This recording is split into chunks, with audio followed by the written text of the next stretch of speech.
আসসালামু আলাইকুম সবাইকে, কি অবস্থা সবার? আশা করি সবাই খুবই খুবই খুবই ভালো আছো। তোমাদের সাকিব ভাইয়া আবারও তোমাদের সাথে আছি। আজকে থেকে শুরু হচ্ছে আমাদের ওয়ান শট সিকিউ। শুরুতেই রাসায়নিক পরিবর্তন ওয়ান শট সিকিউ এবং যতগুলা টাইপের সিকিউ পসিবল ভাইয়া সলভ করায় দিব ব্যাখ্যা সহকারে। ইনশাল্লাহ এইগুলো করলে তোমার পরীক্ষায় অনুরূপ টাইপের প্রশ্নগুলো তুমি কমন পাবা।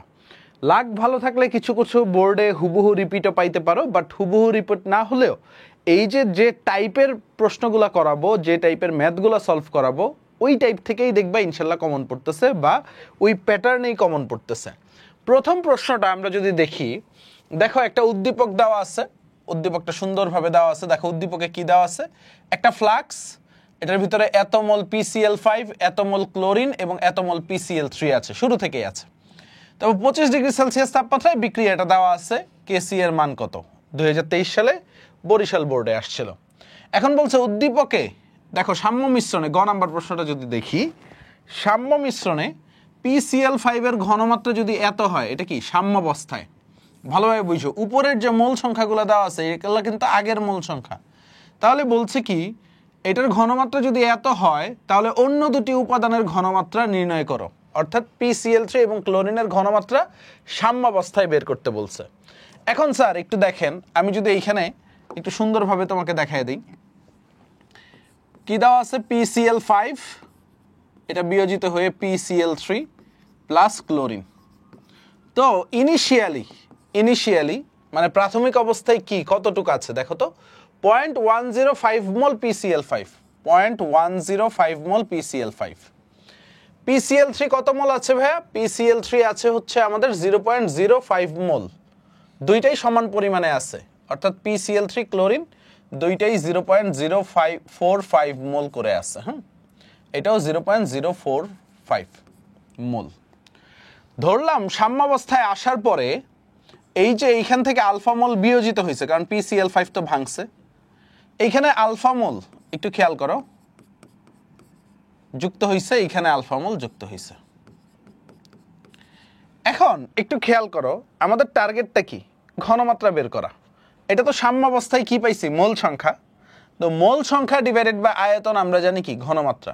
অর্থাৎ প্রত্যেকটাকে আমি যদি ঘনমাত্রা বের করতে চাই, 0.105 minus alpha divided by v, প্রত্যেকটাকে আয়তন দিয়ে আমি ভাগ করব। 0.045 plus alpha divided by v, 0.045 plus alpha divided by v. So এখন একটু খেয়াল করো, তুমি যদি একটু ঠান্ডা মাথায় দেখো, এইখান থেকে তোমার আয়তন কত দেওয়া আছে? 0.5 লিটার। এবং দেখো সাম্যাবস্থায় ঘনমাত্রাটা দেওয়া আছে কিন্তু 0.2065 মোল পার লিটার। অর্থাৎ এই যে এই ভ্যালুটা, এটা কিন্তু দেওয়া আছে, অর্থাৎ প্রশ্নে দেওয়া আছে, দেয়া আছে 0.105 minus alpha divided by v equal to কত? আমি বলবো 0.2065। প্রশ্নে এটা দেওয়া আছে। এখন আয়তন কত দেখো, আয়তনটা লিটার এককে সুন্দরভাবে দেওয়া আছে, 0.5 লিটার। দেখো এই যে এই জায়গাটায় আয়তনটা কিন্তু দেওয়া আছে 0.5 লিটার। সো আমি কি বসবো এইখানে? চমৎকারভাবে 0.5টা বসায় দিব। তাহলে আলফা যদি ক্যালকুলেশন করি, এটা কি 0.5 লিটার যদি বসায় দেই, 0.5 লিটার, তাহলে দেখো ক্যালকুলেশন করলে কি আসে? ক্যালকুলেশন করলে 0.2065 ইন্টু 0.5। ওকে, তাহলে 0.105 থেকে অ্যান্সারটা বাদ দিই, তাহলে এসে পড়তেছে, তাহলে 1.75 into 10 to the power minus 3, 1.75 into 10 to the power minus 3, এটা আসতেছে আলফার মান। এখন আলফার মান যদি পেয়ে যাই, আমি কি এই ঘনমাত্রা বের করতে পারবো, এই ঘনমাত্রাও বের করতে পারবো। নাইস। এখন দেখো এটা কি পাইলাম, আমি আলফার মান পাইলাম। এখন দেখো PCl3 এর ঘনমাত্রা যদি বের করি সাম্যাবস্থায়, তাহলে কি আসবে? 0.045 প্লাস আলফা। তো ঠিকভাবে লিখি, 0.45 প্লাস আলফা। আলফা এর মান কত? 1.75 into 10 to the power minus 3। আর আয়তন কত আগে থেকে দেওয়া আছে? 0.5 লিটার।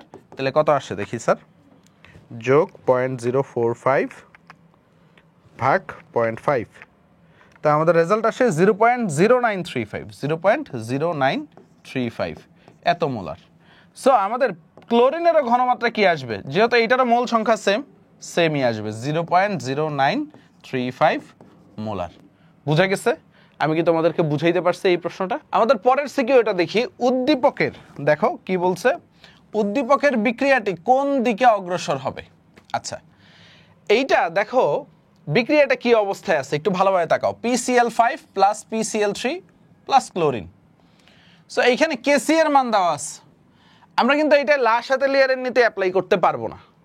কেন অ্যাপ্লাই করতে পারবো না ভাইয়া? দেখো কারণ কি, লাশাতেলিয়ারের নিতে যদি অ্যাপ্লাই করতে যাই তাহলে আমার কি লাগবে, এখানে তাপমাত্রা লাগবে, বাট তাপমাত্রা কিছু দেওয়া নাই।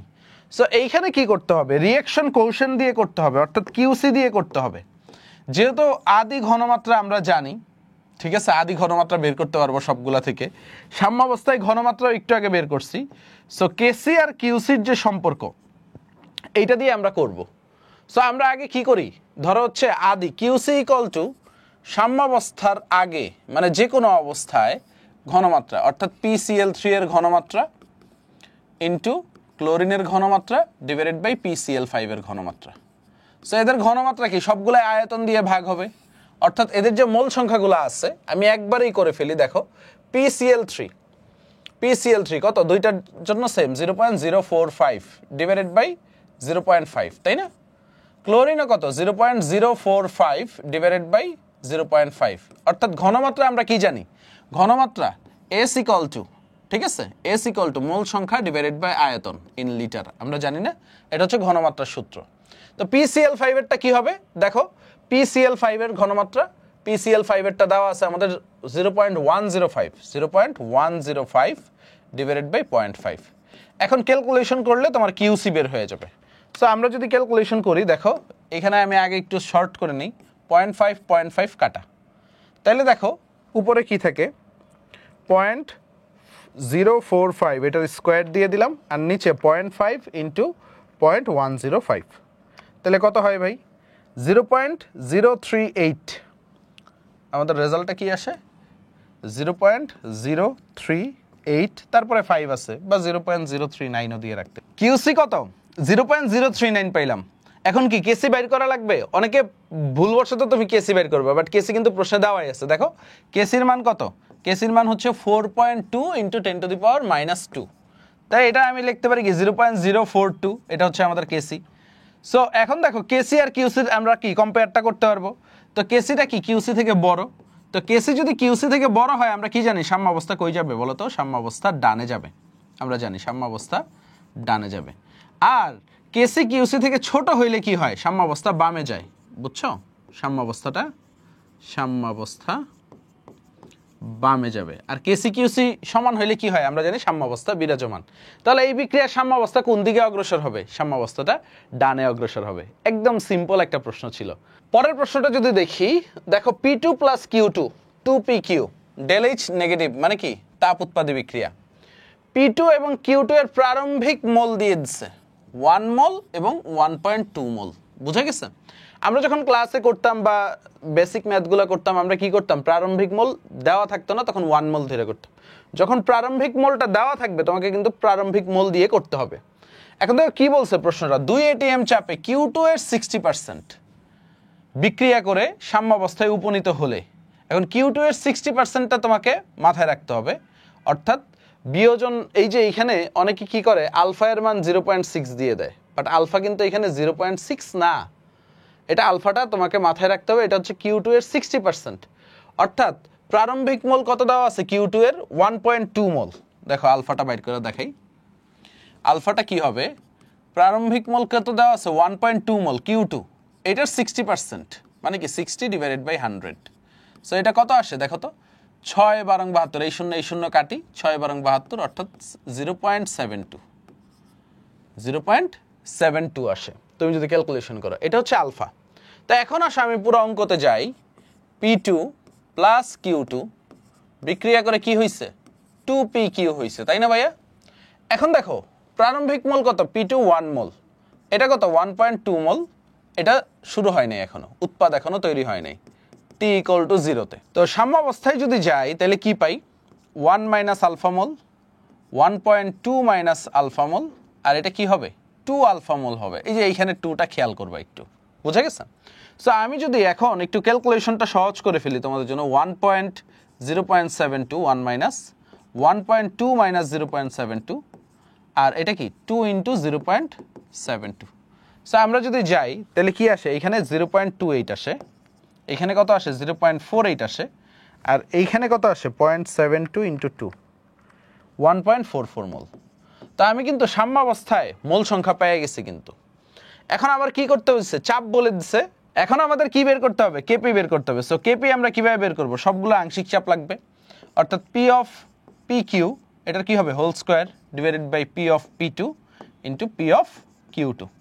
সো প্রত্যেকটা যেহেতু আংশিক চাপ বের করতে হবে, আমার এখন কি আছে দেখো, এখন আমি বের করে রাখছি মোল সংখ্যা। আমার কি করতে হবে, ফার্স্ট অফ অল মোল সংখ্যা থেকে মোল ভগ্নাংশ বের করতে হবে। মোল ভগ্নাংশ বের করার পরে আমি কি করতে পারবো, মনে করো আংশিক চাপ নিয়ে কাজ করতে পারবো।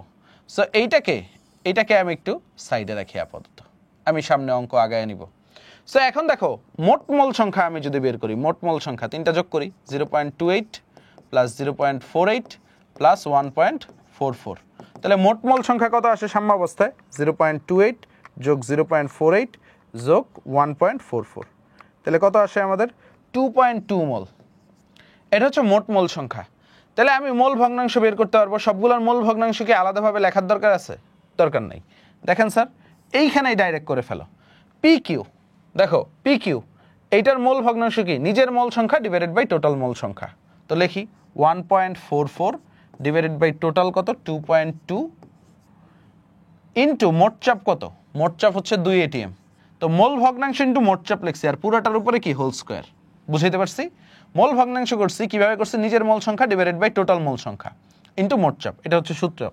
তারপর দেখো এইটার আমি যদি পি টুর ক্ষেত্রে আসি, মোল ভগ্নাংশ কি 0.28 ডিভাইডেড বাই 2.2, নিজের মোল সংখ্যা ডিভাইডেড বাই টোটাল মোল সংখ্যা ইন্টু 2 এটিএম ইন্টু এটা কত 0.48, নিজের মোল সংখ্যা ডিভাইডেড বাই টোটাল মোল সংখ্যা 2.2 ইন্টু মোট চাপ। এখন একটা জিনিস খেয়াল করো, আমি যদি একটু ক্যালকুলেশনে আসি, এই টু কাটতে পারি, কারণ এই 2 এর উপর স্কোয়ার আছে। বাকিগুলো দেখো এই 2.2ও কাটতে পারি, কারণ এই 2.2 এর উপর স্কোয়ার, এই 2.2 কাটা, কারণ দুইটা মিলে স্কোয়ার। এখন দেখো ব্যাপারটা সহজ হয়ে গেছে না? আমার কি থাকে দেখো তো ক্যালকুলেশনের সুবিধার্থে, 1.44 এটার স্কোয়ার থাকে ডিভাইডেড বাই 0.28 ইন্টু 0.48 বসায় দিই আমরা। সো ক্যালকুলেশন করলে কি হয় দেখো, 1.44 এটার স্কোয়ার ডিভাইড বাই 0.28 ইন্টু 0.48 কত হয় ভাইয়া, 15.43। এটাই হচ্ছে আমার কেপি এর ভ্যালু, এটাই কি আমাদের কেপি এর ভ্যালু। এখন আসো পরের প্রশ্নটা দেখি আমরা। উদ্দীপকের বিক্রিয়ায় সর্বোচ্চ পরিমাণ উৎপাদ তৈরি করতে কি কি পদক্ষেপ নেওয়া যাইতে পারে, এটা কি লা শ্যাতেলিয়ারের নীতি আমরা জানি। দেখো এখানে কি বলে দিচ্ছে, del H negative, that means কি তাপ উৎপাদী বিক্রিয়া। ওকে, তো এখন তুমি কি করবা, তাপমাত্রা, চাপ, ঘনমাত্রা তিনটার প্রভাব ব্যাখ্যা করবা। সো এটাই কি করতে হবে, সর্বোচ্চ উৎপাদ পাওয়ার জন্য আমরা কি জানি, লা শ্যাতেলিয়ারের নীতিটা আগে লিখবা, তারপরে লিখবা তাপ উৎপাদী বিক্রিয়ার ক্ষেত্রে যদি তাপমাত্রা বাড়ায় সাম্যাবস্থা কই যাবে, বামে যাবে আমরা জানি। সো তাপ উৎপাদী বিক্রিয়ার ক্ষেত্রে কি করতে হবে, তাপমাত্রা কমাইলে তুমি সর্বোচ্চ উৎপাদ পাবা, কারণ কি সাম্যাবস্থা ডানে যাবে। সো তুমি লিখবা বিক্রিয়াটি কি, তাপ উৎপাদী। লেখো বিক্রিয়াটা কি, তাপ উৎপাদী। আমি কি লাইনগুলো লিখে দিচ্ছি। তো এখানে কি করতে হবে, তাপমাত্রা বাড়ালে সাম্যাবস্থা কই যাবে, বামে যাবে। তো এই কারণে কি করতে হবে, তাপমাত্রা কমাইলে সাম্যাবস্থা ডানে যাবে, তাহলে উৎপাদ বাড়বে। বুঝে গেছে? দেন কি প্রোডাক্ট বা উৎপাদ বাড়বে। এটা সুন্দরভাবে গুছিয়ে লিখে দিবে, একটা গেল। তারপরে আসো চাপের প্রভাব। দেখো এই বিক্রিয়াটাই কি কোনো চাপের প্রভাব আছে, কারণ চাপের প্রভাবটা আমরা কি পড়ছিলাম, ধরো এটা 1 মোল, এটা 1 মোল, আর এটা 2 মোল। তো উৎপাদ আর বিক্রিয়ক, দেখো উৎপাদের মোল সংখ্যাও 2, বিক্রিয়কের মোল সংখ্যাও 2। সো দুইজনের মোল সংখ্যা সমান। তো এই বিক্রিয়ায় কি চাপের কোনো প্রভাব আছে? নাই কিন্তু। দেখো, কারণ উৎপাদ বিক্রিয়কের মোল সংখ্যা সমান হইলে বিক্রিয়াটাতে চাপের প্রভাব নাই। তো তুমি এখানে লিখে দিবা বিক্রিয়ায় চাপের প্রভাব নাই। আর যদি হচ্ছে ঘনমাত্রার প্রভাব দেখতে চাও, তাহলে কি করতে হবে, আমরা জানি বিক্রিয়কের ঘনমাত্রা বাড়াইলে উৎপাদ বাড়ে, তাই না? সো এই কারণে কি করতে হবে, বিক্রিয়ক অ্যাড করতে হবে, বিক্রিয়ক অ্যাড করতে হবে বা বিক্রিয়কের ঘনমাত্রা বাড়াইতে হবে, অর্থাৎ P2 প্লাস Q2 এটার পরিমাণটা বাড়াইতে হবে। That's all. সো এইটা লা শাতালিয়ারের নীতি দিয়ে সুন্দরভাবে ব্যাখ্যা করে দিবা। এরকম কিছু ব্যাখ্যামূলক প্রশ্নও থাকবে কিন্তু ডি নাম্বারে। পরের প্রশ্নে যাই। সো পরের প্রশ্নটা কিন্তু খুবই ইম্পর্ট্যান্ট একটা প্রশ্ন, বুঝছো? এই যে বোর্ডেই যাও না কেন, যে কোনো একটা বোর্ডে কিন্তু আইসা পড়বে। দেখো, সি পাত্রে বিদ্যমান মিশ্রণের প্রকৃতি পিএইচ গণনার মাধ্যমে নির্ণয় করো। তো কি সি পাত্র কি করছে? এ আর বি এর মিশ্রণ। এখন এটা কিভাবে করবা? বাফার দ্রবণ দিয়ে করবা না অন্যভাবে করবা? সো দেখো, এখানে কে এ দেওয়া আছে, কে এর মান কিন্তু খুবই কম, মানে একদম কম, 10⁻⁵, মানে কি এটা একটা দুর্বল অম্ল। সো আর এটা কি একটা তীব্র ক্ষার, সোডিয়াম হাইড্রোক্সাইড আমরা জানি। সো দুর্বল অম্লের সাথে তীব্র ক্ষার বিক্রিয়া করে যে লবণ তৈরি করবে, তো দুর্বল অম্ল আর সেই লবণের মিশ্রণটাকে আমরা কি বলি? বাফার দ্রবণ বলি। সো এটা কি বাফার দ্রবণের মাধ্যমেই তোমার পিএইচটা গণনা করতে হবে। সো আমরা দেখো এটা কি এক ক্ষারকীয় অম্ল, এটা কি এক অম্লীয় ক্ষারক, তাই না? একদম সিম্পল, দুইটা তুল্য সংখ্যা এক। সো আমরা সুন্দরভাবে অ্যাসিড, দেখো একটু অন্য কালে দিয়ে করি, আমরা যদি আসি অ্যাসিডের মোল সংখ্যা, ঠিক আছে? মোল সংখ্যা n = আমরা কি জানি? VS, আয়তন ইন লিটার ইন্টু ঘনমাত্রা। আয়তনটা কত? 140 মিলিলিটার। তো আমি কি করলাম? 1000 দিয়ে ভাগ করলে লিটারে নিলাম। ঘনমাত্রা কত? 0.1 মোলার। তাহলে কত আসে দেখো তো? আমাদের আসে হচ্ছে 1.4 × 10⁻⁻² মোল। ওকে, তারপরে যদি যাই আমার ক্ষারের মোল সংখ্যা, বেস। তো ক্ষারের মোল সংখ্যা কি? আমার সেম ভাবে V in litre into S, আমি কি বলবো? 30 × 10⁻³ ইন্টু 0.2। সো এটা আমরা কি পাই? দেখবা হচ্ছে 6 × 10⁻³ মোল পাই, বা 0.6 × 10⁻² মোল। আমি এটা বোঝার জন্য হিসাবের সুবিধার্থে, দেখো এটাও 10⁻², এটাও 10⁻²। এখন তুমি বুঝতে পারবা কোনটা বেশি আছে, মিশ্রণে অ্যাসিড বেশি না ক্ষার বেশি? অবশ্যই অ্যাসিড বেশি আছে। তো আমরা জানি সবগুলা ক্ষার, এখানে যত 0.6 মোল ক্ষার 0.6 মোল অ্যাসিডের সাথে বিক্রিয়া করে কি করবে? 0.6 মোল লবণ তৈরি করে ফেলবে। তো n অফ সল্ট, এটা একটু মাথায় রাখবা সল্টের টেকনিকটা, অর্থাৎ যার মোল সংখ্যা কম ওইটাই সল্টের পরিমাণ, অর্থাৎ 0.6 × 10⁻² মোল, এত মোল সল্ট আছে। কারণ আমরা তো সূত্র জানি, হেন্ডারসন-হেসেলবার্গ সমীকরণ, pH = pK plus log of সল্টের কনসেন্ট্রেশন ডিভাইডেড বাই অ্যাসিডের কনসেন্ট্রেশন। আমরা কিন্তু এতক্ষণে বুঝে গেছি মিশ্রণটি কি। দেখো অবশিষ্ট কি থাকবে? অবশিষ্ট মোল সংখ্যা, অ্যাসিডের মোল সংখ্যা আমরা যদি বলি, তাহলে দেখো 1.4 - 0.6 × 10⁻² মোল। তাহলে অ্যাসিড কতটুকু আছে অবশিষ্ট? 0.8 মোল আছে না? ঠিক আছে, 8×6 × 10⁻² মোল, এত মোল অ্যাসিড আছে। তাহলে মিশ্রণটা কি? অ্যাসিডীয়ই হবে। তো এখন তুমি হেন্ডারসন-হেসেলবার্গ সমীকরণ ফলাও, pH = pKa plus log of সল্টের মোল সংখ্যা ডিভাইডেড বাই অ্যাসিডের মোল সংখ্যা। সো এখন কে এর মান কিন্তু দেওয়া আছে 1.8 × 10⁻⁵। তো তুমি কে এর মান যদি বসায় দাও, মাইনাস লগ অফ 1.8 × 10⁻⁵ বসায় দিলাম, প্লাস লগ অফ সল্টের মোল সংখ্যা কত?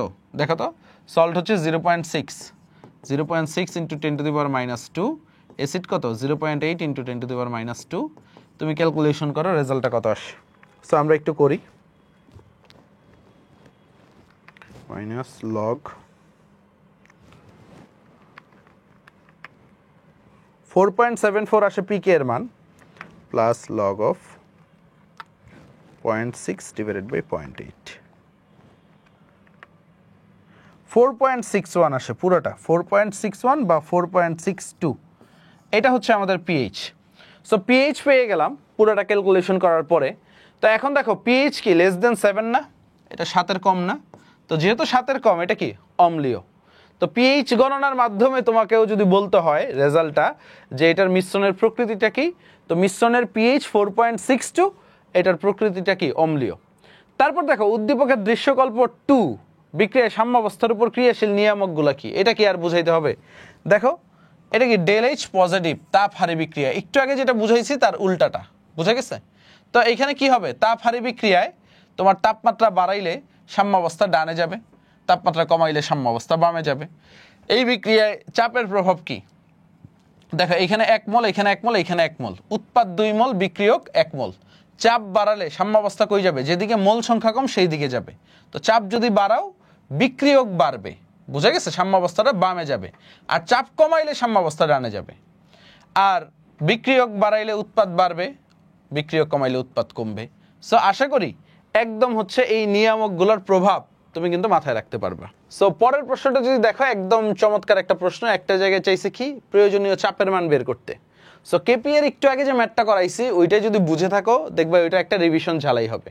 কি বলছে? উদ্দীপকের বিক্রিয়ায় সাম্যাবস্থায় 20% বিক্রিয়ক বিয়োজিত হলে আলফা এর মান ডাইরেক্ট বলে দিচ্ছে চাপের মান কত। সো এই যে দৃশ্যকল্প 1 দিয়ে করব আমরা গ নাম্বারটা। আমরা যদি দেখি, দেখো আলফা কি দিয়ে দিচ্ছে? 20%, মানে কি আলফা এর মান 0.2। ওকে, এখন যদি আসি আমরা, বিক্রিয়াটা কি? এ ভেঙে বি প্লাস জেড। ওকে, ডান। শুরুতে 1 মোল ইনিশিয়ালি, এটা 0, এটা 0, টি ইকুয়াল টু 0 তে দিলাম। যখন সাম্যাবস্থায় আসছে এখান থেকে কি আলফা মোল বিয়োজিত হয়েছে, এখানে আলফা মোল তৈরি হয়েছে, এখানে আলফা মোল তৈরি হয়েছে। ডান, কোনো সমস্যা নেই। এখন আসেন স্যার, এটা আমি একটু ক্যালকুলেশন করে ফেলি। 1 মাইনাস 0.2, এটা 0.2, এটা 0.2, তাহলে কত আসে? 0.8। ওকে, টোটাল মোল সংখ্যাও বের করে ফেলি, কারণ কেপি এর ক্ষেত্রে কাজে লাগবে। টোটাল মোল সংখ্যা 0.8 প্লাস 0.2 প্লাস 0.2, অর্থাৎ 1.2 মোল আসে। ওকে, এখন আসে আমাদের সূত্রটা কি? আমাদের সূত্র হচ্ছে কেপি ইকুয়াল টু, কেপি এর মানও কিন্তু দেওয়া আছে প্রশ্ন, দেখো 1 atm। So p of B into P of Z divided by P of A. Okay, so এখন আমরা যদি চমৎকারভাবে দেখি, খেয়াল করো, মোল ভগ্নাংশ ইন্টু মোট চাপ, তাই না? চাপটাই তো বের করতে বলছে। সো মোল ভগ্নাংশ কি? আমি যদি বি এর ক্ষেত্রে দেখি 0.2 নিজের মোল সংখ্যা ডিভাইডেড বাই টোটাল মোল সংখ্যা ইন্টু মোট চাপ। চাপ তো আমরা জানি না। সেমভাবে নিজের মোল সংখ্যা ডিভাইডেড বাই টোটাল মোল সংখ্যা ইন্টু মোট চাপ। জেড এর ক্ষেত্রেও সেম। এর ক্ষেত্রে কি? নিজের মোল সংখ্যা ডিভাইডেড বাই টোটাল মোল সংখ্যা ইন্টু মোট চাপ। আমরা যদি এখন একটু দেখো স্যার, কাটাকাটি করি। দেখো একটা পি কাটা, 1.2 1.2 কাটা, বুঝে গেছে? এখন যদি দেখিস সিম্পলিফাই করলে কি দাঁড়ায়? কেপি ইকুয়াল টু, দেখো 0.2 এটার whole square into p 1.2 into 0.8। এখন আসো স্যার, কেপি এর ভ্যালু কত? 1, তাহলে পি কত আসে দেখি? 1.2 ইন্টু 0.8 ডিভাইডেড বাই 0.2 এটার হোল স্কোয়ার। তো দেখো চাপের মান কিন্তু এসে পড়বে 1.2 ইন্টু 0.8 ডিভাইডেড বাই 0.2 এটা স্কোয়ার। সো কত আসে চাপের মান? 24 atm। বুঝে গেছে? এত atm চাপ। সো প্রশ্ন দেখে ঘাবড়ানোর কিছু নাই, এগুলো সহজ জিনিস, বেসিক জিনিস। তারপর দেখো কি বলছে, দ্রবণ দুটির মিশ্রণের পিএইচ এর সমান, অর্থাৎ এই মিশ্রণের পিএইচ একটু আগে বের করলাম না? এই পিএইচ এর সমান পিএইচ এর 1 লিটার HCl দ্রবণ কিভাবে প্রস্তুত করা যায়? আগে মিশ্রণের পিএইচ বের করতে হবে, বুঝছো? সো আমরা কি হেন্ডারসন হেসেলবার্গ সমীকরণ দিয়ে বের করে ফেলবো। তো এখন দেখেন স্যার, আমার এইখানে কি দেওয়া আছে? অ্যাসিড দেওয়া আছে, আর এইখানে কি দেওয়া আছে? লবণ দেওয়া আছে। তো তোমার ওই আগের মতো আর যোগ বিয়োগ করা লাগবে না, ডাইরেক্ট আমি সূত্র ফালাই দিব। কিভাবে ফালাবো স্যার? দেখেন, pH equal to pKa plus log of সল্টের মোল সংখ্যা ডিভাইডেড বাই অ্যাসিডের মোল সংখ্যা। এটা কি হেন্ডারসন হেসেলবার্গ সমীকরণ। সো পিকেএ কত? আমাদের কে এর মান দেওয়া আছে, ঠিক আছে? কে এর মান কত? 1 into 10 to the power -4। 4 minus log 1, পিকে এর মান হচ্ছে 4ই আসবে তুমি যদি ক্যালকুলেশন করো। লগ অফ সল্টের মোল সংখ্যা কত আসবে দেখো তো? সল্ট, তো সল্টের মোল সংখ্যা কত? n ইকুয়াল টু ভিএস আমরা জানি না, আয়তনটা লিটারে দিয়ে দিলাম, ইন্টু ঘনমাত্রা কত? 0.1। অ্যাসিডের মোল সংখ্যা কত? 10 ml দেওয়া আছে, আয়তনটা লিটারে দিয়ে দিলাম, ঘনমাত্রা 0.1। তা এখন ক্যালকুলেশন করলে এসে পড়বে, দেখো 4 প্লাস লগ, সব যদি কাটাকাটি করো 1/2। ওকে, এটা আসে। সো এখন ক্যালকুলেশন করো, পিএইচটা একদম সহজে বের হয়ে যাবে। 4 প্লাস লগ 0.5 কত আসে? 3.69, 3.698 বা 3.7 বলতে পারি আমরা। ওকে, এটা হচ্ছে পিএইচ।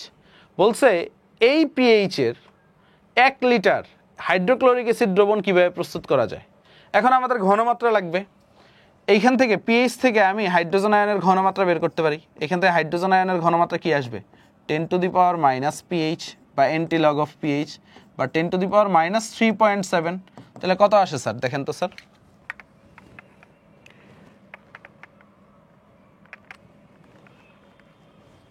-3.7 আমরা যদি ক্যালকুলেটরে দিই 1.99 ইন্টু 10⁻⁻⁴ এত মোলার ঘনমাত্রা পেয়ে গেছি আমি হাইড্রোজেন আয়নের। তারপর দেখো HCl 1 লিটার আয়তন, সো আমরা একটা সূত্র জানি না W = SMV, যদি আয়তন লিটারে থাকে SMV, ওকে। এস কত আমি পাইছি দেখো 1.99 ইন্টু 10⁻⁻⁴, হাইড্রোক্লোরিক অ্যাসিডের ভর কত 36.5 এবং আয়তন কত 1 লিটার বলে দিচ্ছে। এটা মিলি লিটারে থাকলে আমরা 1000 দিয়ে ভাগ করতাম। সো আমরা দেখি 1.99 x⁻⁻⁴ ইন্টু 36.5 কত আসে ভাইয়া 7.27 ইন্টু 10⁻³ গ্রাম। সো এখন আমরা দ্রবণটা কীভাবে তৈরি করব, এই যে সমান যে পিএইচ এর দ্রবণটা, তা আমাদের কি করতে হবে এত গ্রাম HCl নিতে হবে একটা ভলিওমেট্রিক ফ্লাক্সে, নেওয়ার পরে বাকিটা পানি দিয়ে পরিপূর্ণ করতে হবে। 1 লিটার আয়তনের একটা ভলিওমেট্রিক ফ্লাক্স নিব, সেখানে এত গ্রাম হাইড্রোক্লোরিক অ্যাসিড দিয়ে বাকিটা পানি দিয়ে পরিণত করলে দেখবা এই ঘনমাত্রার পাবো। এই ঘনমাত্রা হইলে পিএইচটা তো এইটা হবে, বুঝে গেছে? সো ব্যাপারটা একদম সিম্পল, ওকে। এখন আমরা পরবর্তী ম্যাথে যাই। পরের প্রশ্নটা যদি দেখি 1.5% phosphorus acid, nitric acid, HClO4 আছে, H3PO4 আছে। বলছে কি উদ্দীপকের প্রথম অ্যাসিডটির পিএইচ গণনা করো। নাইস, কোনো সমস্যা নাই। তো প্রথম অ্যাসিডটা কি আছে H3PO3 আছে। এটার আগে ঘনমাত্রা বের করি। দেখো আমরা ঘনমাত্রা কি জানি, সূত্র 10x/m যদি পার্সেন্টেজ দেওয়া থাকে। সো 10 ইন্টু 1.5 ডিভাইডেড বাই কি ফসফরাস অ্যাসিডের ভর 79, তোমরা একটু ক্যালকুলেশন করে নিবা। তাহলে কত আসে দেখো তো 15/79 আমরা যদি দেখি 15 divided by 79 0.19 molar, okay. So এইটাই কি হাইড্রোজেন আয়নের ঘনমাত্রা? কখনোই না। ফসফরাস অ্যাসিড কয় মোল হাইড্রোজেন আয়ন দান করে? আমরা জানি 2 মোল হাইড্রোজেন আয়ন দান করে। দেখো আমরা যদি স্ট্রাকচারটা দেখি,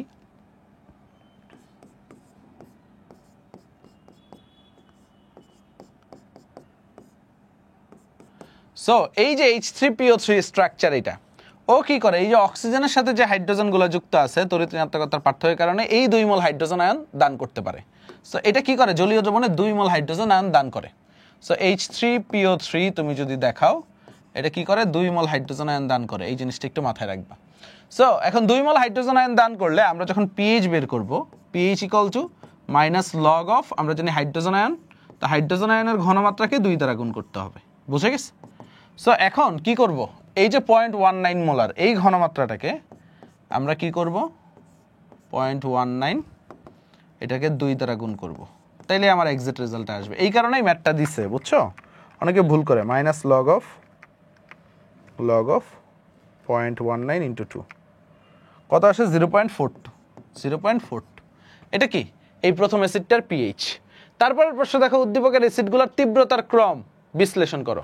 সো তীব্রতার ক্রমে যদি আসি, আমরা জানি সবগুলা কি অক্সো অ্যাসিড, সবগুলা কি অক্সো অ্যাসিড। তো যার কেন্দ্রীয় পরমাণুর জারণ মান বেশি সেটা কি তত বেশি তীব্র। আমরা জানি যার কেন্দ্রীয় পরমাণুর জারণ মান বেশি সেটা কি আমরা জানি তত বেশি তীব্র। তো এটা দেখো এটার কেন্দ্রীয় পরমাণুর জারণ মান কত 3 × 6 - 3 + 3। এটার কেন্দ্রীয় পরমাণুর জারণ মান কত 3 × 6 - 1 + 5। তুমি একটু ক্যালকুলেশন করবা সুন্দরভাবে কেন্দ্রীয় পরমাণুর জারণ মান, যেহেতু ঘ নাম্বারে ভাইয়া তাড়াতাড়ি দেখা যাচ্ছে। 4 × 8 - 1 + 7। তারপর দেখো 4 × 8 - 3 + 5। এখন দেখো নাইট্রোজেন আর ফসফরাস দুইজনেরই কি কেন্দ্রীয় পরমাণুর জারণ মান সমান। এই ক্ষেত্রে আমরা কি জানি যার আকার ছোট, কেন্দ্রীয় পরমাণুর জারণ মান সমান হইলে যার আকার ছোট তার কি তীব্রতা বেশি বা ছোট মরিচের ঝাল বেশি।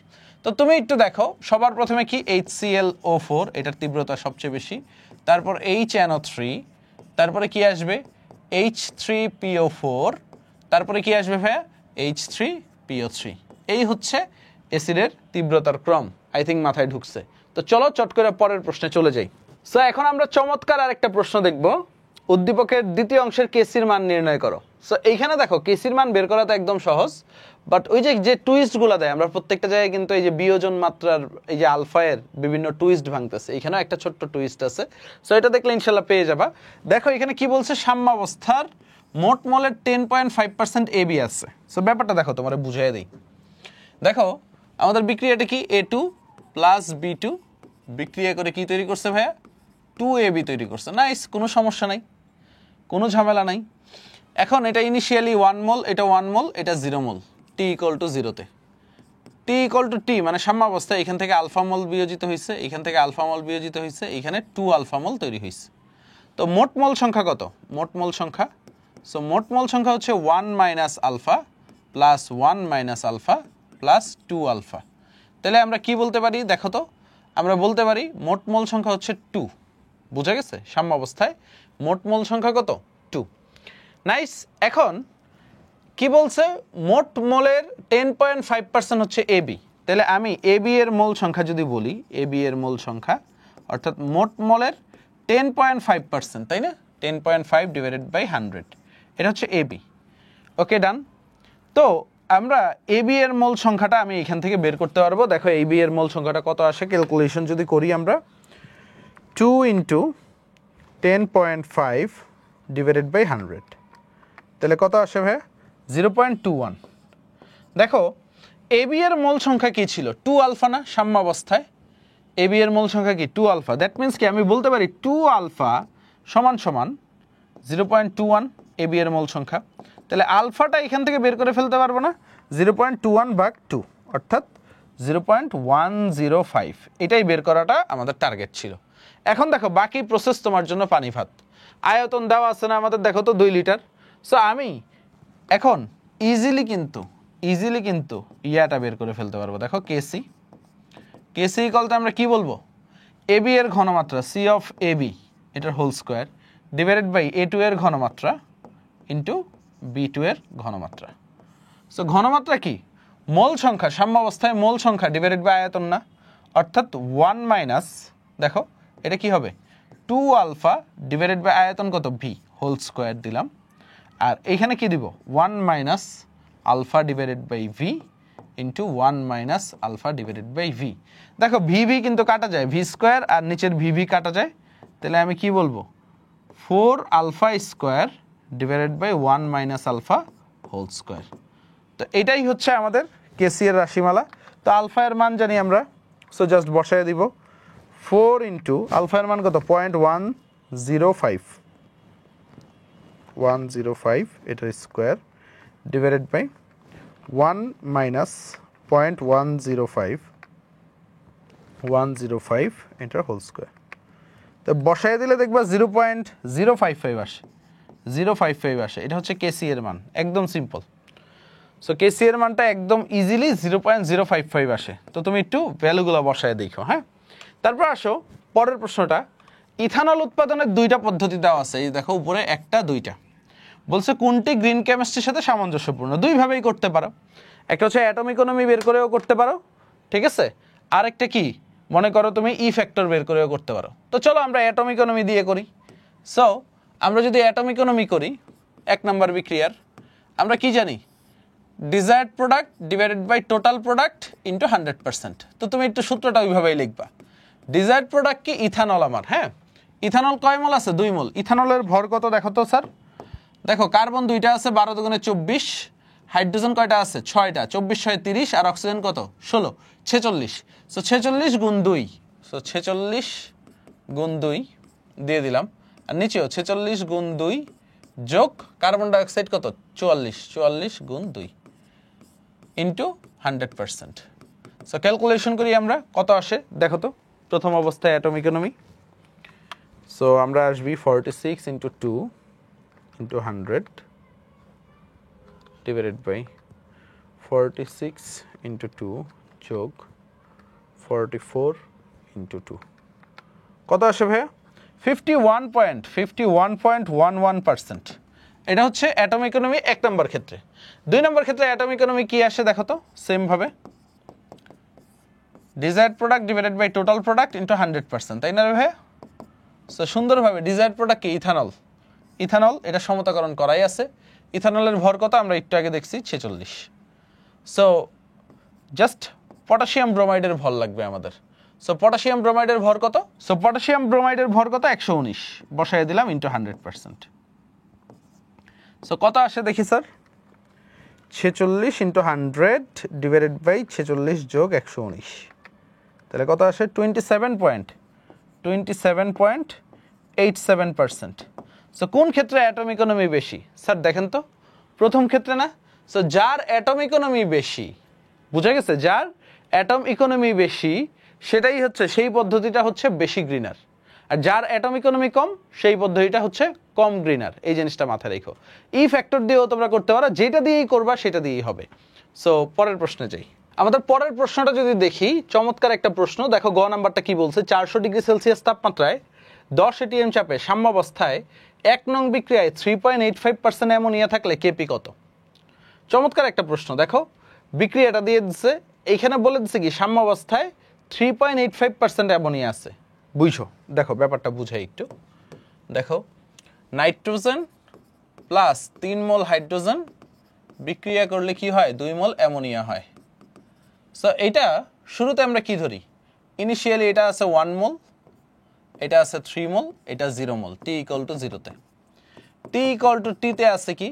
ধরো এখান থেকে 1 মাইনাস আলফা গেছে, এখান থেকে 3 ইন্টু 1 মাইনাস আলফা গেছে, এখানে 2 আলফা তৈরি হয়েছে। আচ্ছা, এখন সাম্যাবস্থায় মোট মোল সংখ্যা, যেহেতু কেপি বলছে আমি মোট মোল সংখ্যাটা বের করে ফেলি, তাহলে আমার কাজ আগায় থাকবে, তাই না? মোট মোল সংখ্যা কত? 1 minus alpha plus 3 minus 3 alpha plus 2 alpha. তো মোট মোল সংখ্যাটা কত আসে দেখো তো? তো 4 মাইনাস কত আসে দেখো? 1 প্লাস 3 4, তাহলে কত আসে? 4 মাইনাস 2 আলফা। ওকে, এটা আসে সাম্যাবস্থায় মোট মোল সংখ্যা। এখন কি বলছে দেখো তো, 1 নং বিক্রিয়ায় 3.85% সাম্যাবস্থায় 3.85% অ্যামোনিয়া আছে। মানে শর্ত মতে কি দেওয়া আছে একটু ভালোভাবে বুঝছো। শর্ত মতে দেওয়া আছে 2 আলফা সমান সমান 3.85%, মানে কি 3.85 ডিভাইডেড বাই 100। সো এইখানে আলফা ইকুয়াল টু কত আসবে তাইলে? তো 3.85 ডিভাইডেড বাই 100 ইন্টু 2। সো ক্যালকুলেটরটা দিও তো ভাই একটু, আমরা যদি একটু ক্যালকুলেশন করি। সো দেখো 3.85 ডিভাইডেড বাই 200, তাহলে কত আসে? 0.019 এত মোল। বুঝা গেছে? সো এখন যদি আমরা দেখি কেপি ইকুয়াল টু কি দেখো তো sir? KP equal to P of ammonia, অর্থাৎ অ্যামোনিয়ার আংশিক চাপ whole square divided by P of nitrogen into P of hydrogen, এটার কি হোল কিউব, তাই না রে বাবা? এখন ব্যাপারটা বুঝছো। এখন অ্যামোনিয়া তুমি আলাদাভাবে করতে পারো বা একবারে করতে পারো, অনেকগুলো ওয়েতে করতে পারো, বাট সবচেয়ে সুবিধা হয় নির্ভুল হবে আলাদা আলাদা করা। পি অফ অ্যামোনিয়া, অ্যামোনিয়ার আংশিক চাপ বের করো, অ্যামোনিয়ার মোল ভগ্নাংশ ইন্টু মোট চাপ। তো মোল ভগ্নাংশ কীভাবে বের করবা? নিজের মোল সংখ্যা ডিভাইডেড বাই টোটাল মোল সংখ্যা। সো অ্যামোনিয়ার নিজের মোল সংখ্যা কত দেখো তো? 2 আলফা। 2 আলফা টোটাল মোল সংখ্যা কত? 4 মাইনাস 2 আলফা। বুঝে গেছে? ইন্টু মোট চাপ, মোট চাপ কত? পি। তো আমরা যদি বসাই 2 আলফা, একটু খেয়াল করো, 2 আলফা মানে কি 3.85 ডিভাইডেড বাই 100 আমরা জানি, ঠিক আছে? তো 3.85 ডিভাইডেড বাই 100 বসাই দিচ্ছি। বা তুমি এই যে আলফা ইন্টু 2ও দিতে পারো, কোনো সমস্যা নেই, একই জিনিসই আসবে। তারপর 4 মাইনাস 2 আলফা, ঠিক আছে, ইন্টু পি দিয়ে দিলাম 10 এটিএম ইন্টু 4 মাইনাস 2 আলফা, অর্থাৎ 3.85 ডিভাইডেড বাই 100। বুঝা গেছে? বা আরও সহজে করতে পারো, এই 3.85 রে 0.0385 দিতে পারো। ওকে, তাহলে আমরা যদি দেই দেখো 0.0385 দিলাম ইন্টু 10 ডিভাইডেড বাই 4 মাইনাস 0.0385 এইসব পড়ছে। দেখো কত? 0.097, 0.097। ওকে, তারপর দেখো তুমি পেয়ে যাবা কি হাইড্রোজেনের যদি আংশিক চাপ বের করি, হাইড্রোজেনের খেয়াল করো, হাইড্রোজেনেরটা কি 3 into 1 minus alpha divided by 4 minus 2 alpha, অর্থাৎ নিজের মোল সংখ্যা ডিভাইডেড বাই টোটাল মোল সংখ্যা ইন্টু মোট চাপ। নিজের মোল সংখ্যা কত? 3 into 1 minus alpha, 3 into 1 minus alpha কত? 0.019, তাই না? ওকে, ইন্টু 10 এটিএম দিয়ে দিলাম। তারপরে কি 4 মাইনাস 2 আলফা, অর্থাৎ 4 মাইনাস 2 আলফা কত? 0.0385। বুঝে গেছে? এই জিনিসটা সহজে করে ফেলবা, ক্যালকুলেশন জিনিসটা হচ্ছে পানি ভাত। সো আমরা যদি দেখি 3 ইন্টু 1 মাইনাস আলফা, 1 মাইনাস 0.019 সতর্কতার সাথে ইন্টু 10,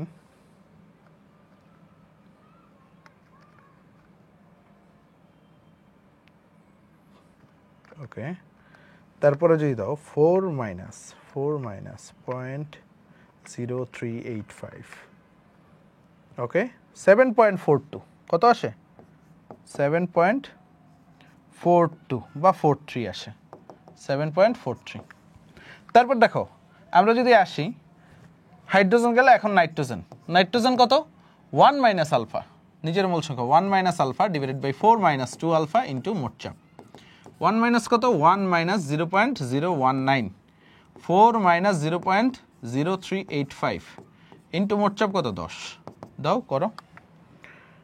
আমরা যদি করি 1 মাইনাস 0.019,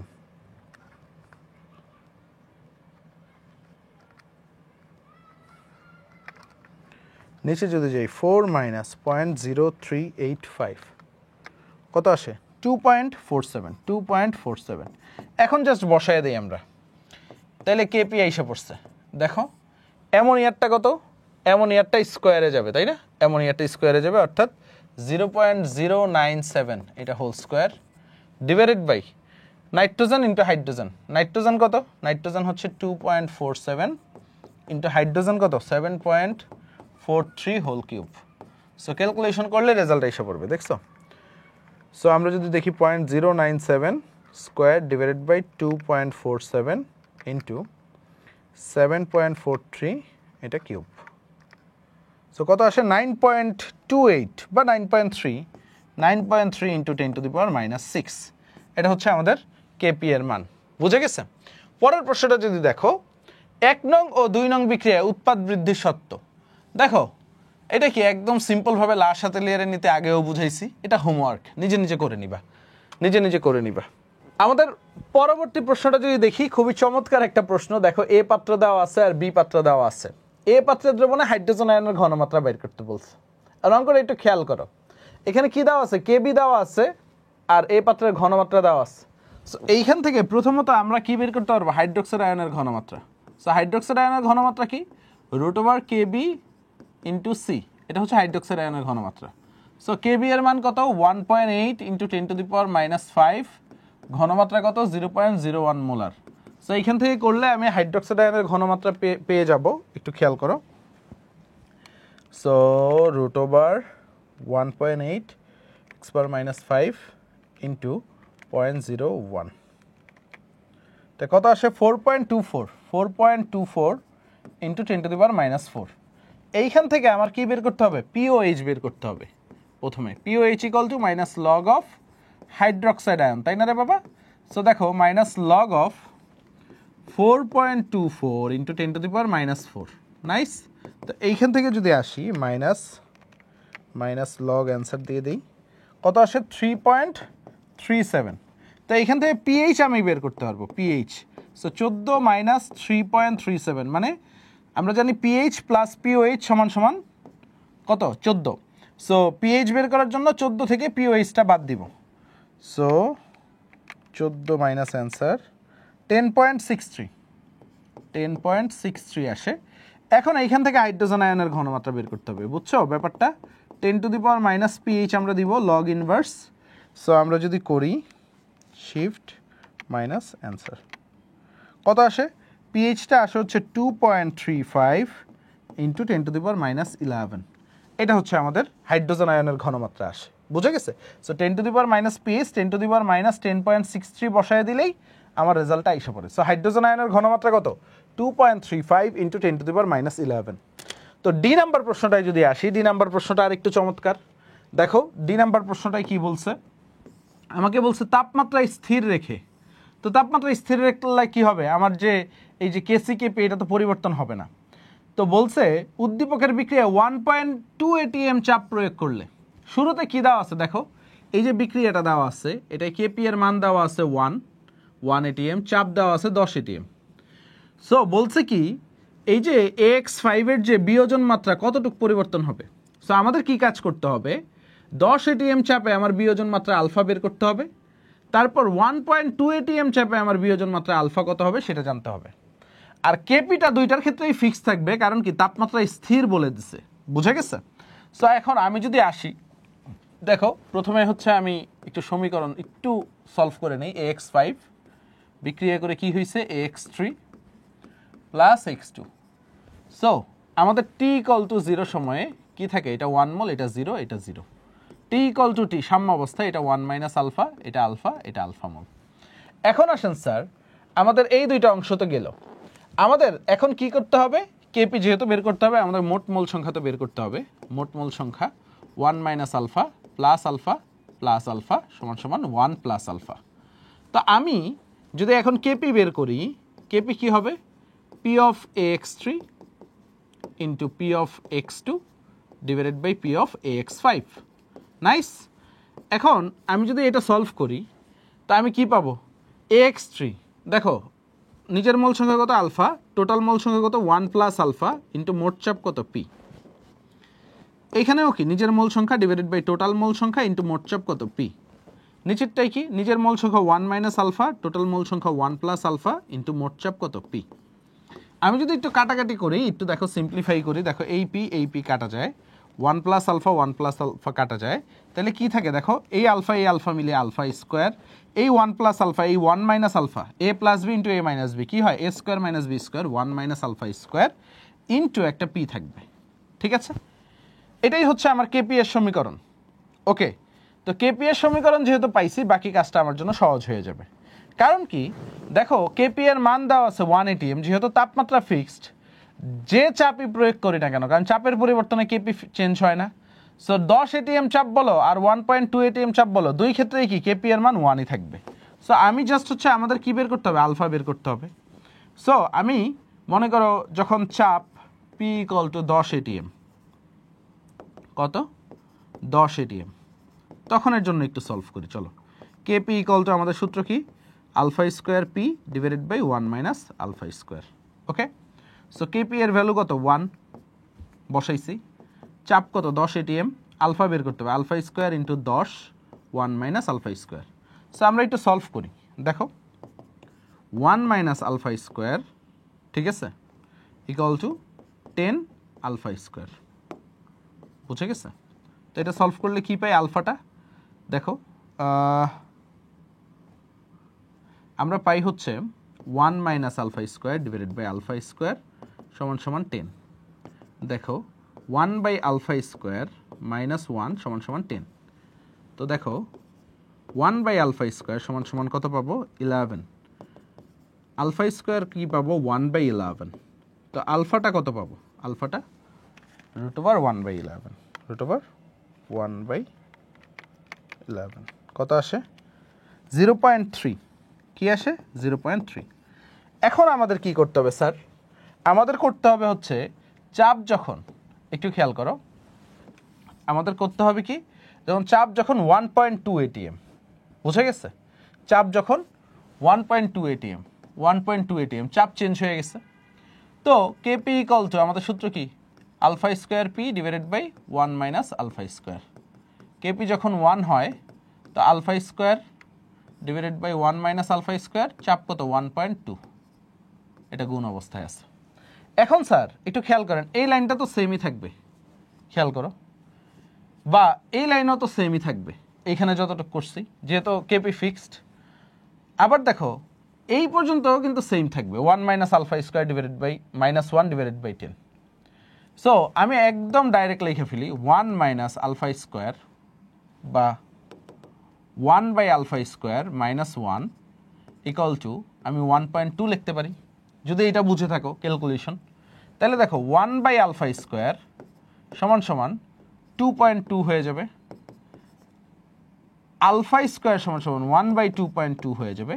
তা আলফাটা কত আসবে দেখি তো, আলফাটা √1 ভাগ 2.2, তাহলে কত আসে 0.67, 0.67। তো দেখো বিয়োজন মাত্রা কি পরিবর্তন হয়েছে, অবশ্যই কতটুকু পরিবর্তন হয়েছে তাই জানতে চাইছে। দেখো আবার দেখো বিয়োজন মাত্রা কতটুকু পরিবর্তন হয়েছে, অর্থাৎ ডেল আলফা জানতে চাইছে। সো আমি যদি ডেল আলফা বের করি তাহলে কি বলবো, আলফা 2 মাইনাস আলফা 1, মানে বড়টা থেকে ছোটটা বিয়োগ, অর্থাৎ 0.67 মাইনাস 0.3। কত আসবে ভাই দেখো তো, 0.67 মাইনাস 0.3, তাহলে কত আসে 0.37। তো 0.37 পরিমাণ পরিবর্তন হবে, বা 37% পরিবর্তন হবে বিয়োজন মাত্রা। That's all. ওকে, তো পরের অঙ্কটায় যাই, আশা করি এটা তোমরা বুঝছো। আমাদের পরবর্তী প্রশ্নটা আরো চমৎকার একটা প্রশ্ন। দেখো, প্রথমে তো পাত্রের পিএইচ বের করতে বলছে, পিএইচ তো আমরা সহজে বের করে ফেলতে পারবো। তারপরে হচ্ছে ডিওই এর ভিতরে কোনটি বাফার দ্রবণ হিসেবে কাজ করবে। সো কোনটা বাফার দ্রবণ, এটা কিন্তু একটা চমৎকার বেসিক বাফার দ্রবণের এই ম্যাথটা। সো যখন আমরা করব তুমি দেখতে পারবা কিভাবে বেসিকটা আমরা ক্লিয়ার করি। সো প্রথম প্রশ্নটা দেখি, এ পাত্রের পিএইচ নির্ণয় করো। নাইস একটা প্রশ্ন। সো দেখো, এ পাত্র দেওয়া আছে, এটার পিএইচ বের করা একদম সহজ। আমরা কি জানি, pH equal to minus log of root over K A into C. এখন মজার বিষয় হচ্ছে এই যে ঘনমাত্রাটা দেওয়া নাই কিন্তু, ঠিক আছে। সো ঘনমাত্রা কীভাবে বের করবা, C equal to W into 1000 divided by MV, এটা দিয়ে ঘনমাত্রাটা বের করে ফেলবা। ডাব্লিউ কত, 2 গ্রাম দেওয়া আছে, 1000 গুণ করে দাও। ইথানোয়িক অ্যাসিডের ভর কত, কার্বন কয়টা দেখো তো, কার্বন হচ্ছে 2টা, 12 দুগুণে 24, আর হাইড্রোজেন 4টা, 24 আর 4 কত 28, আর অক্সিজেন কয়টা 2টা, 16 দুগুণে 32, 28 আর 2 30, ঠিক আছে, 30 30 60, 60 বসায় দাও। আয়তন কত দেওয়া আছে, 100 ml বসায় দাও। সো অঙ্ক কিন্তু সুন্দর হয়ে যাবে তোমার। দেখেন sir, so 2 into 1000 divided by 60 into 100, তাহলে আমরা বলি হচ্ছে 0.33। আচ্ছা, এখানে জাস্ট বসায় দিব এখন minus log of root over K এর ভ্যালু কত দেখো তো, কে এর মান হচ্ছে 1.88 into 10 to the power minus 5, ঘনমাত্রা কত 0.33 বসায় দিলাম। সো আমরা দেখি minus log of 1.88 x power minus 5 into 0.33, তাহলে কি হয় 2.60, ঠিক আছে 3। এটা হচ্ছে আমাদের পিএইচ, একদম শেষ। এখন আসো ডি নাম্বারটা যদি আসি, ডি ও ই এর ভিতরে ভালোভাবে বুঝো কি বলছে। ডি মানে এক্স প্লাস ওয়াই, এই দুইটা পাত্রের ভিতরে, আবার ই মানে কি ওয়াই প্লাস জেড, এই দুইটার ভিতরে কোনটা বাফার দ্রবণ। সো এখন ভালোভাবে দেখো, এটা কি একটা এক ক্ষারকীয় অম্ল যার তুল্য সংখ্যা 1, এইটা কি অম্লীয় ক্ষারক, বুঝা গেছে, এম হাইড্রোক্সাইড, এই যে হাইড্রোক্সাইড 3 মোল হাইড্রোক্সাইড আছে। আবার এটা কি এক ক্ষারকীয় অম্ল, একদম সিম্পল। সো এই বিষয়টা মাথায় রাখতে হবে। এখন আসেন এদের মোল সংখ্যাটা আমরা যদি বের করতে পারি, প্রত্যেকটারই দেখো আয়তন আর ঘনমাত্রা দেওয়া আছে, মোল সংখ্যা বের করলে আমাদের হিসাব সুন্দর। দেখো আমি হচ্ছে ডি নাম্বারটা দেখি, ডি কি এক্স প্লাস ওয়াই, তাই না। সো এক্স প্লাস ওয়াই এর ক্ষেত্রে আমরা যদি একটু চিন্তা করি, তো আমাদের অ্যাসিড, একটু খেয়াল করো, অ্যাসিডের মোল সংখ্যা কি হবে, ধরো হচ্ছে n equal to VS 200 into 10 to the power minus 3 into 0.1, তাহলে আমি কত পাই দেখুন তো sir, 200 x power minus 4, 0.02 mole, 0.02 মোল।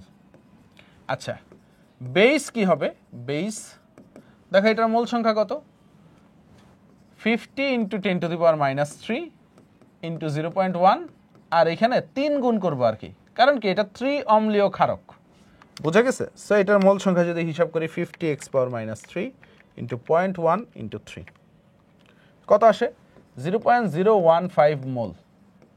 সো এইখানে দেখো, এই যে কেস 1-এ দেখো আমাদের ক্ষারের মোল সংখ্যা কম না, এটা তো তীব্র ক্ষার, যেহেতু এটার কে এর মান দেওয়া আছে, এটা কি দুর্বল অম্ল, তাই না, এটা কি দুর্বল অম্ল, আর এটা কি তীব্র ক্ষার, বুঝে গেছে। সো আমরা জানি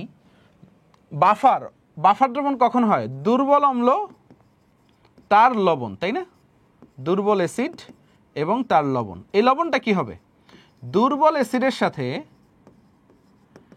তীব্র ক্ষার বিক্রিয়া করে যে লবণটা তৈরি হবে।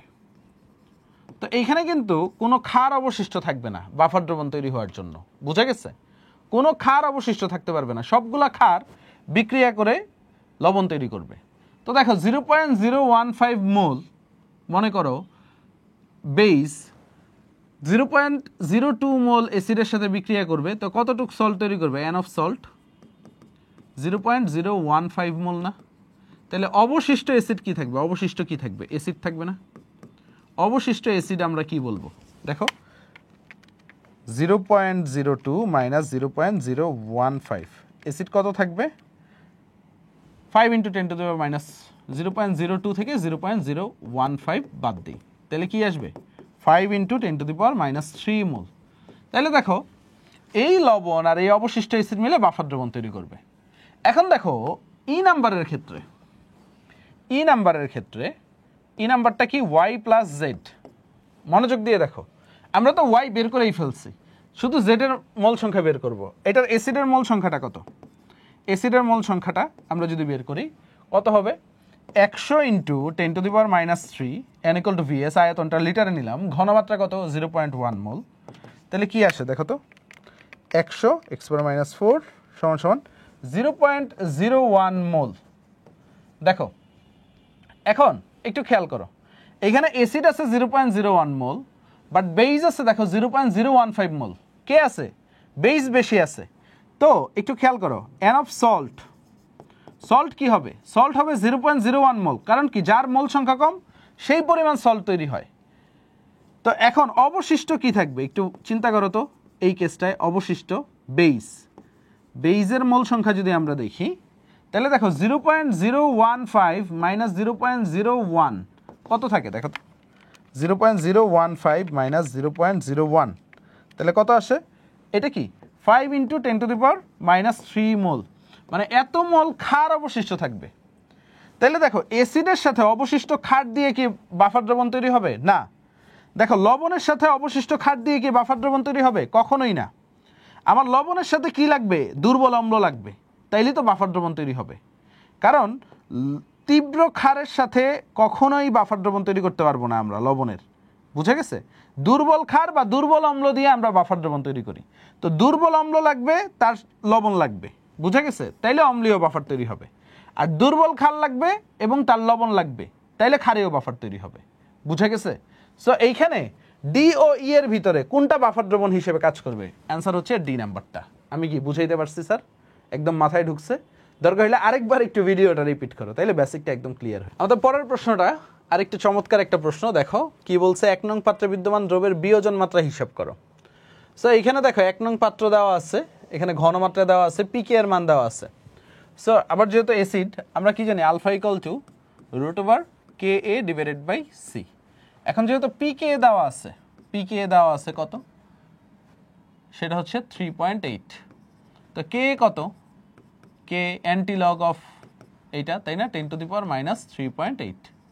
সো আমি এইখানে বসায় দিই একবারে 10⁻³ ঘনমাত্রা কত? 0.1 মোলার, তাইলেই তাই এসে পড়ছে। সো আমরা যদি দেই √(-3.8 / 0.1), তাহলে কত আসে? পিক আলফা এর মান 0.039, ওকে, এটা আসে, বা 0.04। তো আলফা আমরা পেয়ে গেছি, তাই না? বিয়োজন মাত্রা পেয়ে গেছি। পরের প্রশ্নটা দেখি। দেখো পরের প্রশ্নটা আরেকটু চমৎকার, আমি একটু ছোট করি। বলছে বিক্রিয়া পাত্রে আয়তন দ্বিগুণ বা অর্ধেক করলে বিয়োজন মাত্রা পরিবর্তন হয় কিনা। দেখো একটু আগে কি করছিলাম? আমরা চাপের পরিবর্তনে বিয়োজন মাত্রা দেখছিলাম, তাপমাত্রা ফিক্স রেখে। আর এইবার দেখবো আয়তনের পরিবর্তনে অবশ্যই পরিবর্তন হবে। তো একটু ক্যালকুলেশনটা করি আর কি, কিভাবে অঙ্কটা করা যায় আর কি, খুব সহজে। এখন দেখো এখানে কি বলছে? x = 2y, সব কিছু বলে দিচ্ছে। এখানে বিয়োজন মাত্রা কত? 40%। আলফা = তাহলে কত হবে? 0.4। ঠিক আছে, এটুক বের করে ফেলছি। আয়তন কত দেওয়া আছে? আয়তন হচ্ছে 1 লিটার দেওয়া আছে, এটা দিয়ে আমরা কেসি বের করব। ওকে, আর তাপমাত্রা ফিক্স দেওয়া আছে 25°C। সো এখন দেখো ইনিশিয়ালি 1, এটা 0, এটা t = 0 তে, t = t তে আমরা কি বলবো? সাম্যাবস্থায় 1 - আলফা, আর এটা 2 আলফা। ওকে, এখন কি বলবো আমরা? কেসি = ওকে, এটার কেসিটা বের করে ফেলি।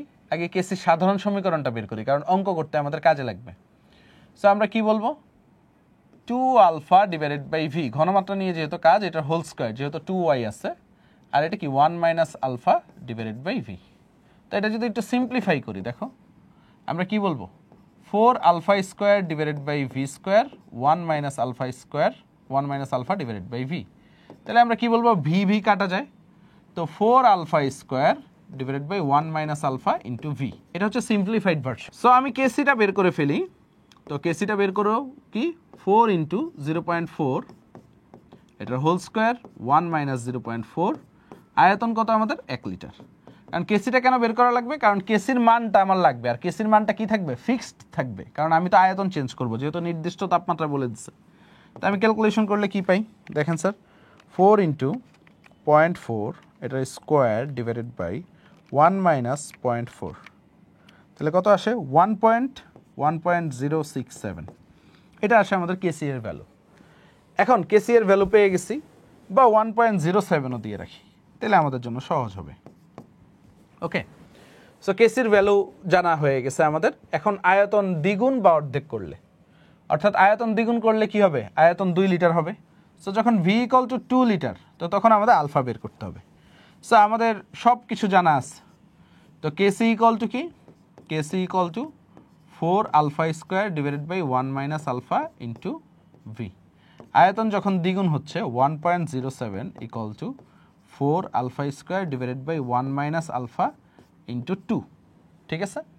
তা আমাদের যদি সিম্পলিফাইড করি, দেখো কি আসবে, 2 আলফা স্কোয়ার, ঠিক আছে, মাইনাস 1.07 আলফা, ঠিক আছে, plus plus 1.07 alpha minus 1.07 equal to 0। কেন এরকম করলাম, আমি এখন ক্যালকুলেটরে ফেলে আলফা এর মান বের করে ফেলবো। তুমি যদি ইকুয়েশন মোডে নাও, তুমি যদি ক্যালকুলেটরে ইকুয়েশন মোডে যাও, তারপরে 3 নম্বরে চলে যাবে আর কি, এই যে স্কোয়ার। তো আমি কি করব, 2 বসাইলাম প্রথমে, তারপরে 1.07 বসাইলাম আলফা এর জায়গায়, তারপরে মাইনাস 1.07 বসাইলাম, তাহলে কত আসে, আমাদের আসে হচ্ছে 0.51। দেখো আলফা এর মানটা কি আসে, 0.51, একদম সিম্পল। তারপর দেখো আলফা যখন অর্ধেক করবা, মানে আয়তন যখন অর্ধেক করবা, মানে 0.5 করলা, আয়তন ভি একের অর্ধেক কত, 0.5, তো তখন কি হবে, সব কিছুই সেম। দেখো তুমি কি বসাবা, 1.07 কেসি ইকুয়াল টু 4 আলফা স্কোয়ার আছে সূত্রের, 1 মাইনাস আলফা আছে ইন্টু আয়তন কত, 0.5। তো 4 ভাগ 0.5 করে ফেলো, তাহলে তোমার জন্য জিনিসটা সহজ হয়ে যাবে। 4 ভাগ, আমি দাঁড়াও কমপ্লেক্স মোডে যাই, 4 ভাগ 0.5, তাহলে কত আসে 8। তাহলে আমরা কি লিখব, 8 alpha square plus 1.07 alpha minus 1.07 equal to 0। তো এখন তুমি ক্যালকুলেশনে ফালাও, ইকুয়েশনে ফালাও, আলফাটা কত আসে দেখো, মোট 5, 3, তাহলে কত দিব, 8 সমান সমান 1.07 ইকুয়াল টু মাইনাস 1.07, তাহলে আলফা এর মান কত আসে, আলফা এর মান আসে 0.3। সো আলফা ইকুয়াল টু 0.3 আসবে। সো দেখো আমাদের আয়তনের পরিবর্তনে তো বিয়োজন মাত্রার পরিবর্তন হয়েছে, ঠিক আছে। সো এই যে কি পরিমাণ পরিবর্তন হয়েছে, এটা কিন্তু আমরা গাণিতিকভাবে বিশ্লেষণ করে দেখাই দিচ্ছি। এখন যে প্রশ্নটা পড়াবো, এটা যে কোনো না যে কোনো একটা বোর্ডে আসতেই পারে, বুঝতে পারছো। সো শেষ ভালো যা সব ভালো তার আছে না, শেষ পর্যন্ত যারা আসবে এই ভিডিওটার, তারা এই প্রশ্নটা পাবে। দেখো উদ্দীপকের কেপি এর রাশিমালার প্রতিপাদন করো। সো উদ্দীপকে কি, A2 প্লাস 3AB2 বিক্রিয়া করে 2 মোল AB3, এটা দুইভাবে আসতে পারে, নাইট্রোজেন হাইড্রোজেন বিক্রিয়া করে অ্যামোনিয়া। সো এটা দেখো, এটা একদম সহজ, ভয় পাওয়ার কিছু নাই। দেখো A2 প্লাস 3B2 বিক্রিয়া করে 2 মোল AB3, এটা কিন্তু অনুরূপ এরকম, নাইট্রোজেন প্লাস 3 মোল হাইড্রোজেন, বোঝা গেছে, 2 মোল অ্যামোনিয়া, এইভাবেও আসতে পারে পরীক্ষায়। সো ঘাবড়ানোর কিছু নাই। সো শুরুতে কি, এটা ইনিশিয়ালি 1 মোল, এটা 3 মোল, এটা 0 মোল, টি ইকুয়াল টু 0-তে, টি ইকুয়াল টু সাম্যাবস্থায় এটা 1 মাইনাস আলফা মোল, এটা 3 মাইনাস 3 আলফা মোল, আর এটা 2 আলফা মোল। আচ্ছা এখন টোটাল মোল সংখ্যা কত, টোটাল মোল সংখ্যাটা যদি আমরা হিসাব করি, 1 minus alpha plus 3 minus 3 alpha plus 2 alpha, তো এটা কি আসে, এটা আসে হচ্ছে 4 মাইনাস 2 আলফা। সো আমরা এটা এইভাবে রাইখা দিই, কোনো সমস্যা নাই। সো এখন আসো আমাদের কেপি এর রাশিমালা প্রতিপাদনটা করি আমরা। কেপিটা কি, AB3, পি অফ AB3 এটার whole square, P of A two into P of B two এটার কি হোল কিউব। সো আমরা যদি এখন একটু বসাই, আমরা জানি কি এগুলো কি আংশিক চাপ। আংশিক চাপ কি মোল ভগ্নাংশ ইন্টু মোট চাপ, অর্থাৎ নিজের মোল সংখ্যা 2 alpha divided by total mole সংখ্যা 4 মাইনাস 2 আলফা এটার কি হোল স্কোয়ার ইন্টু মোট চাপ পি এর স্কোয়ার দিলাম, পিটা আমি আলাদা রাখলাম ক্যালকুলেশনের সুবিধার্থে। মোল ভগ্নাংশ ইন্টু মোট চাপ পুরোটার উপর হোল স্কোয়ার আমি আলাদা আলাদাভাবে দিলাম। তারপর দেখো আমাদের কি আছে, P of A 1 minus alpha divided by 4 minus 2 alpha into আমরা লিখবো হচ্ছে পরেরটা যদি আসে এখানে তো চাপ দিতেই হবে তোমাকে, চাপটা দিয়ে দিলাম মোল ভগ্নাংশ ইন্টু মোট চাপ। তারপর এটা দেখো বি টু 3 মাইনাস বা 3 কমন নেই, 3 into 1 minus alpha divided by 4 minus 2 alpha এটার কি হোল কিউব। সো এখন আসো একটু ক্যালকুলেশনের সুবিধাটা দেখাই, তুমি একটু কাটতে পারো। দেখো কি কি কাটতে পারি ভাইয়া, এই যে 4 মাইনাস 2 আলফা আর এইখানের 4 মাইনাস 2 আলফা কাটতে পারো। কিভাবে কাটি ভাই, ও এখানে কিন্তু পি কিউব হবে, এটা একটু দিয়ে নিও। দেখো এইখানে কয়টা আছে, দুইটা স্কোয়ার, আর এখানে কত আছে কিউব আর একটা, মানে টোটাল পাওয়ার কত 4। তো আমি দেখো একদম সিম্পলিফাই করে ফেলি তোমার জন্য, উপরে দিয়ে দিলাম 4 আলফা স্কোয়ার, 4 মাইনাস 2 আলফা কাটা যাবে ইন্টু পি স্কোয়ার দিয়ে দিলাম। নিচে কি দিয়ে দিলাম দেখো, নিচে দিলাম 1 মাইনাস আলফা রাখলাম, ঠিক আছে। তারপরে এখানে 4 মাইনাস 2 আলফা শেষ, ভ্যানিশ, ইন্টু পি রাখলাম ইন্টু 3 কিউব কত 27, 27 দিয়ে দিলাম। এখানে 1 মাইনাস আলফা দিয়ে দিলাম, এটার হোল কিউব।